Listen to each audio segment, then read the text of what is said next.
ZANU-PF ine gwara inotevedza. We have an ideology, we have principles, and we have policies which are understood, which guide us in running this country, which guide us in our vision. ZANU-PF. Tine utungamiri wamunoziva kuti wakamira wakadai, unosarudzwa.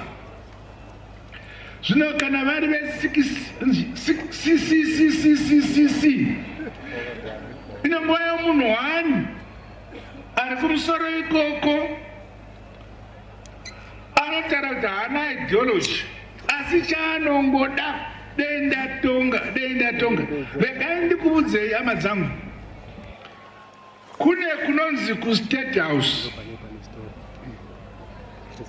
Makambokunzwa kuState House?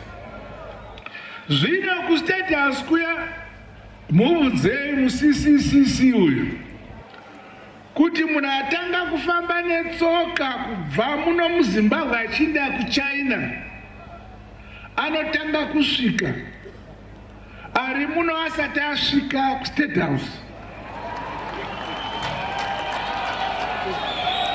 Ndiyo nzira yacho. Hakumboti chero pauri otiwe aiwa zvitiki.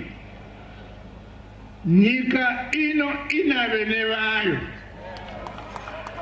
Nyika ino ine chi? Nyika ino inigotongwa zvene